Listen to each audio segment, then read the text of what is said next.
Hello, my library loves, and welcome to week 4 of our messy, crafty fun.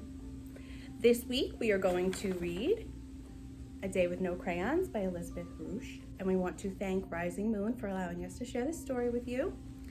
After we finish reading the story, we are going to try to make window clings. If you need some supplies, you can stop by and pick up our week 4 stuff at the library. We have this laminated sheet, you can kind of see it, and then some pre-made glue mixture. Okay, so let's get started with our story, and then we will see if we can make window clings. A Day with No Crayons. Look at all the things she did with no crayons.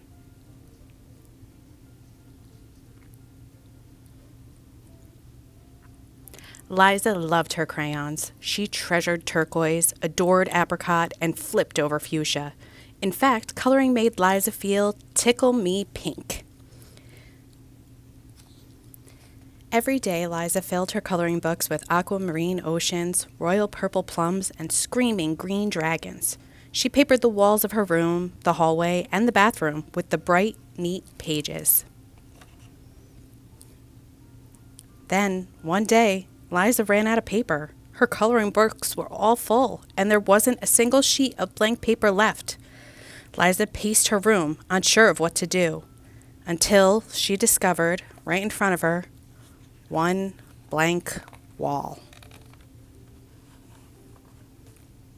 "What on earth are you doing?" her mother cried. "Coloring," said Liza. "Coloring? Your walls?" her mother exclaimed. She snatched up Liza's crayon bucket. "No more crayons for you today." "No crayons?" Liza cried. "A whole day with no crayons?" Liza shuffled to the bathroom, feeling blue. Midnight blue, in fact. "A day with no crayons," she grumbled. She gripped the toothpaste crossly, squirting a blue-green streak across the sink. "Now look at the mess I've made," she mumbled, smearing it toward the drain. Later, Liza trudged to the park and smacked her foot in a puddle. "A day with no crayons is as brown as mud," she mourned, stomping around the basketball court. Finally, Liza slumped to the ground and brushed her grass-stained knees. The green wouldn't come off. Liza leaned forward for a closer look. She thought. "That's spring green and jungle green mixed." Liza rolled over and found herself eye to eye with a lovely flower. "Why, that color's not bluebell at all," she said. "It's more like cornflowers." Liza yanked a nearby dandelion and crushed it in her fist. When she opened her palm, it glowed. "And this isn't dandelion yellow," she laughed. "It's more like laser lemon." Liza jumped up. It's even lovelier than laser lemon."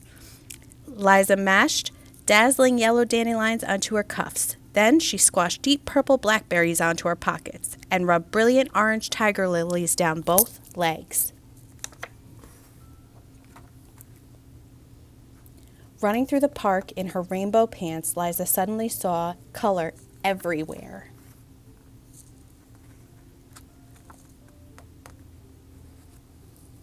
She dragged a muddy stick across the park, sketching a chocolate brown tree trunk with long, stretching branches. She pressed leaves of meadow green, sea green, and forest green in the mud and squished them onto her until it shimmered.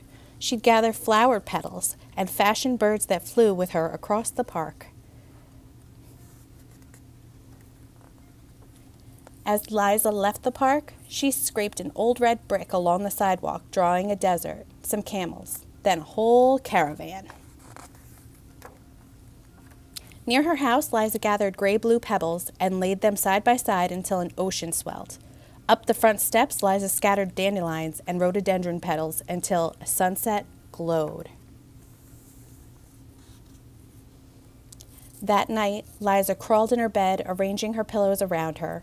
Outrageous orchid, she thought. Magic Mies. Wondermelon. Her mother walked in her room holding Liza's crayons.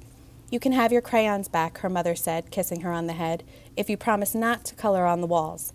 Liza eyed the crayons her mother held out to her. She smoothed the blankets on her bed and considered the coloring books spread out on the floor around her.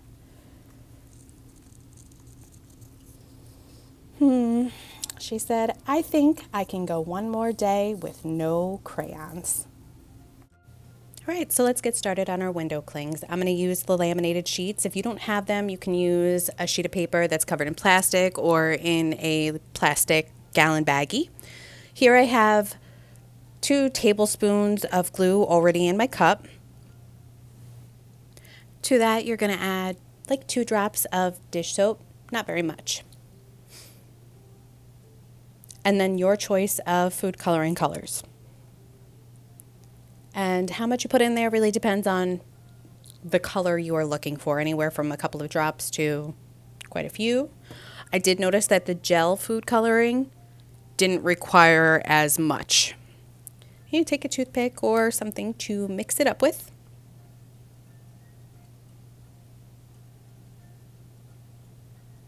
And once it's fully mixed, you are set to start painting. All right, I've mixed 3 other colors, so I've got a pink, a purple, a turquoise, and like an orange color. And I'm just going to take a paintbrush, and let's use the purple. And I'm going to basically paint inside the lines of the laminated paper. I'm going to get as close to the outline as possible, and make sure that you put enough paint in there. Well, paint, we'll call it paint, but your glue mixture. We're going to make sure you put enough in there that it's thick enough that you're able to, after it dries, pull it off the paper without ripping it in half.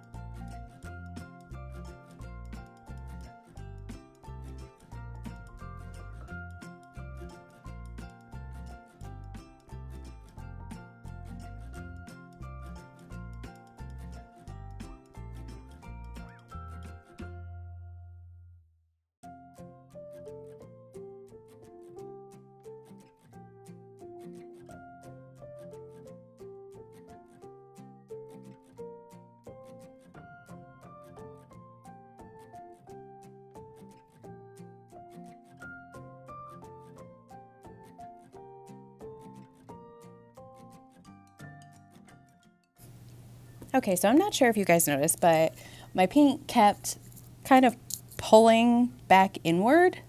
Like I'm going along the outline and it kind of shrinks in a bit.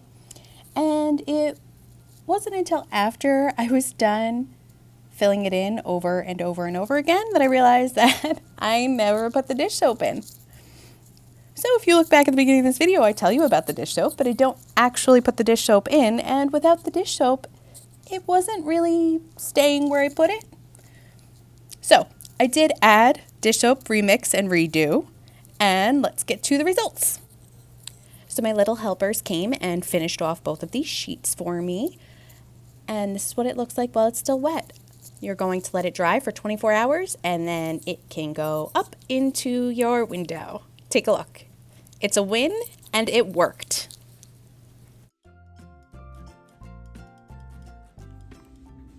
I hope you guys enjoyed this story. I'm so happy our window clings worked, so that's awesome.